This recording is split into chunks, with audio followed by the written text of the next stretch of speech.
Good morning, students. How are you all? Fine? Good.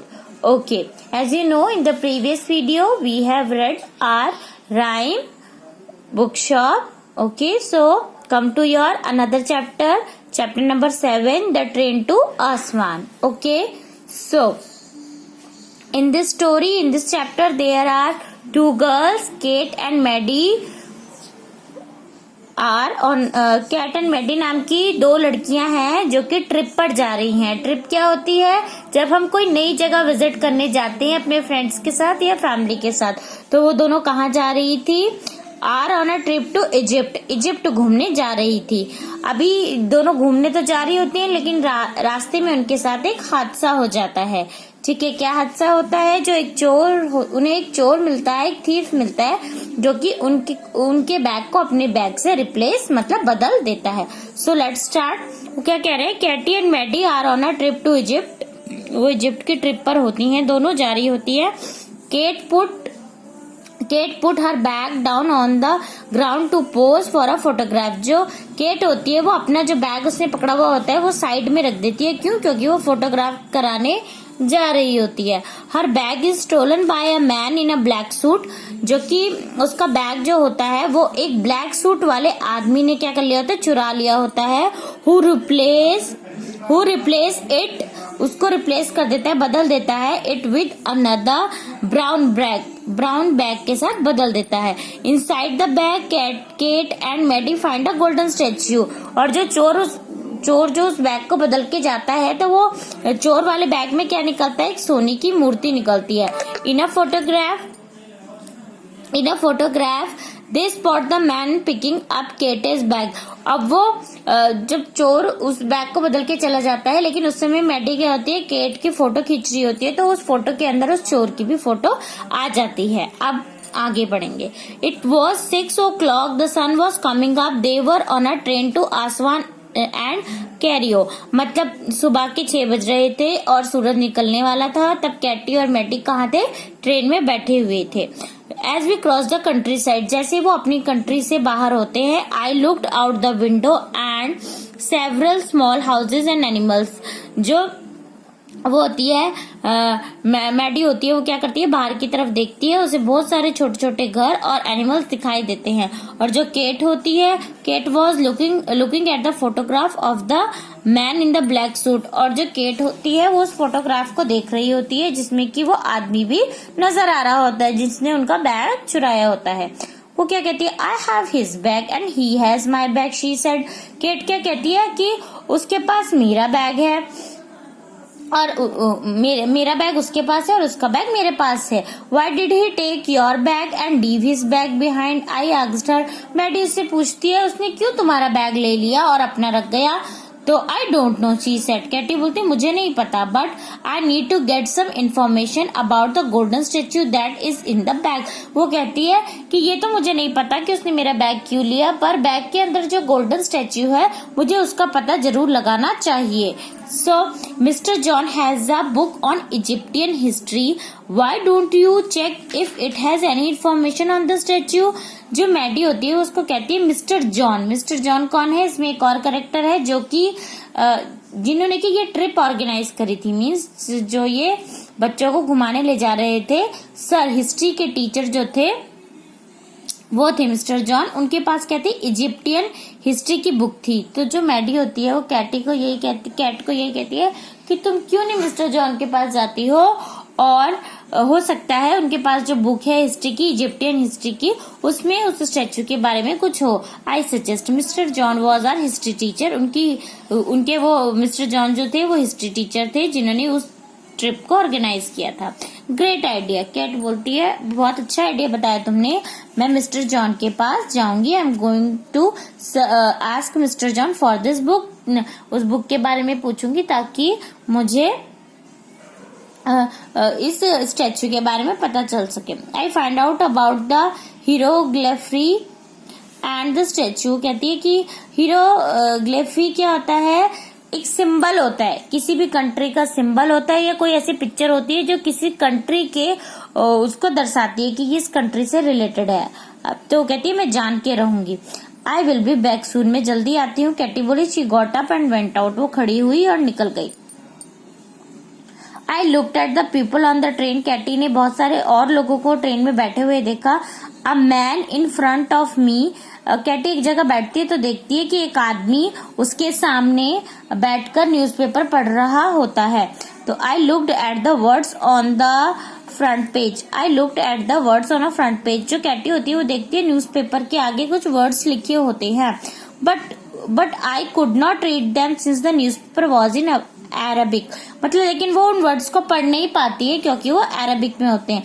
Then I saw a photograph, फिर उसको एक photograph भी दिखती है। It was a picture of the golden statue, वही वाली गोल्डन स्टैच्यू की जो उसके बैग में होती है, जो चोर छोड़ के गया होता है।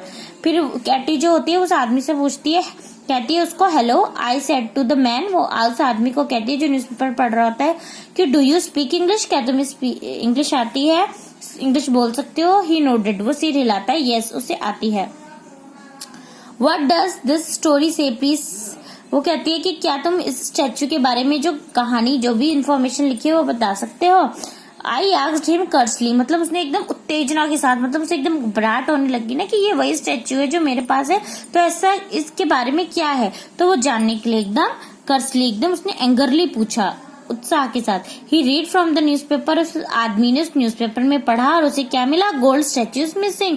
उसने पढ़ा कि जो गोल्ड का स्टैच्यू है जो कैटी के पास था या न्यूज़पेपर में जिसकी फोटो थी वो मिसिंग है। अ गोल्ड स्टैच्यू क्वीन नेफरतारी, मतलब क्वीन जो थी रानी का चुराया, रानी के दरबार से चुराया गया वो स्टैच्यू था, और पुलिस जो थी वो उस ब्लैक सूट वाले आदमी को ढूंढ रही थी। Thank you I said to the man, अब कैटी को पता चल गया कि ये चोर की हरकत है, चोर ने ही इसको गोल्डन स्टैच्यू को उठा के उसके पास रख दिया।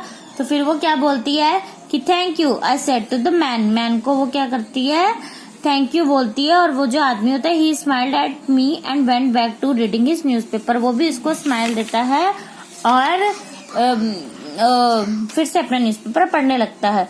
सून केट रिटर्न, अब कैट को तो एकदम क्या होता है, मतलब एकदम शॉक लग जाता है कि उसके पास चोरी का सामान है, ठीक है, वो भी रानी का। And I notice her red face as she sat down beside me, अब वो मैडी के पास बैठती है तो मैडी क्या देखती है, उसका फेस एकदम रेड है, घबरा जाती है ना कैटी ये सुन के कि वो रानी का स्टैच्यू है। Maddie she said it is the statue of queen Nefertari, फिर वो क्या करती है, मैडी को बताती है कि वो जो स्टैच्यू है वो क्वीन नफ्तारी का स्टैच्यू है। Mister Jones book had a good photograph of the statue in it, वो कहती है कि मिस्टर जॉन के पास भी ऐसा ही सेम स्टैच्यू की फोटोग्राफ उसने देखी है।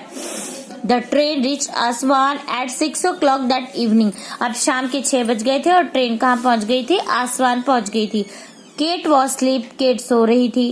It had been a long journey from Cairo to Aswan, मतलब काफी लंबी जर्नी थी, ठीक है, कैरियो से आसाम तक की। Hot air rushed in when I open the eyes, Kate ने जब आंखें खोली तो गरम गरम हवा अंदर आ रही थी। Kate we are here, we are in Aswan, Maddy cat को कहती है कि हम पहुंच गए हैं आसमान। I said, Kate open her eyes and looked out, Kate ने आंखें खोली और बाहर की तरफ देखा। अब मिस्टर जॉन कहते हैं कि ग्रैब योर बैग, अपने अपने बैग उठाओ, कम विद मी, और मेरे साथ आओ। The hotel is nearby, we will walk, कि होटल जो है हमारे बिल्कुल पास में है और हम पैदल ही चलेंगे। We notice several people in the street, वो क्या नोटिस करते हैं वहां पे कि एक गली है, गली के अंदर सेवरल बहुत सारे लोग हैं। मैनी स्मॉल शॉप्स, छोटी छोटी दुकानें हैं। While we walk down the street of Assam, मतलब जब वो आसाम की गलियों में घूमने लगे तो उन्हें बहुत सारी छोटी छोटी दुकानें और बहुत सारे लोग दिखे। You can buy clothes and jewellery in this shop said mister Johnson, Johnson ने क्या कहा कि तुम ये जो छोटी सी मार्केट है इसमें से बहुत सारी ज्वेलरी या फिर क्लोथ्स खरीद सकते हो। Fine, we walked past the shop, अब हम पीछे की तरफ गए, वो कैटी और मैडी जो है वो पीछे की तरफ गए। Smelling the coffee and spices, मतलब उन्हें कॉफी की स्मेल आई और स्पाइसेस की, खाने की चीजों की स्मेल आई। Kate said, can we please stop to look at the shop, वो मिस्टर जॉन से पूछती है केट, क्या हम यहाँ पर रुककर और इन शॉप्स के अंदर जा सकते हैं। ठीक है। तो mister Johnson looked at us, मतलब मिस्टर जो जॉनसन होते हैं वो उनको देखते हैं और स्माइल करते हैं और एग्री हो जाते हैं, कहते हैं okay you can go. So जाने की परमिशन देते हैं। I notice a beautiful necklace in the shop Kate and I had entered, मतलब जो मैडी होती है और केट होती है वो दोनों एक बहुत सुंदर सा नेकलेस हार देखते हैं और वो अंदर दुकान के अंदर एंटर कर जाते हैं। Kate was looking a pretty box, जो केट होती है वो बहुत सुंदर सा एक बॉक्स देखती है, सुंदर सा प्रिटी बॉक्स देखती है। सडनली एकदम से आई नोटिस, मैडी जो होती है वो क्या नोटिस करती है, a man wearing a black suit walk out of the shop. Maddy क्या नोटिस करती है कि जो ब्लैक सूट वाला आदमी था वो यहाँ भी आ गया था और उसने क्या करा था, वो दुकान से बाहर की तरफ निकल रहा था। जो ब्लैक सूट वाला आदमी था वो कैटी और मैडी का पीछा कर रहा था। ओहो, she said turning as white as a ghost, where it is, मतलब जैसी मैडी उसको देखती है वो एकदम भूत की तरह गायब हो जाता है। वो कहती है as white as a ghost, जैसे भूत होते ना इसी की तरह गायब हो जाते हैं। वेयर इट इज, कहाँ गया। सो द नेक्स्ट डे, अगले दिन क्या होता है, they visit the temple of Abu Simbel. वो अगले दिन जो ट्रिप पे होते हैं ना, तो मैडी और कैटी कहाँ घूमने जाते हैं, एक टेम्पल में जाते हैं। Where they spot the man in the black suit again, फिर से उसी काले सूट वाले आदमी को देखते हैं। क्यों, क्योंकि वो स्टैच्यू की वजह से उनका बार बार पीछा कर रहा होता है। तो later Maddy follows the man, अब मैडी क्या करती है, उस काले सूट वाले आदमी को फॉलो करती है इनटू द टेम्पल में, क्वीन नेफ्तारी के टेम्पल में। सडनली ही अटैक्स हर, जो आदमी होता है ब्लैक सूट वाला वो उसको मारने के लिए दौड़ता है विद अ नाइफ, चाकू से। शी मैनेज टू स्केप, वो भागने में, मतलब जो मैडी होती है वो भागने में सक्षम हो जाती है, मैनेज कर लेती है और उसके सामने से भाग जाती है। एंड सून आफ्टर दिस, फिर उसके ही बाद क्या होता है, मिस्टर जो जॉनसन होते हैं और केट होती है फाइंड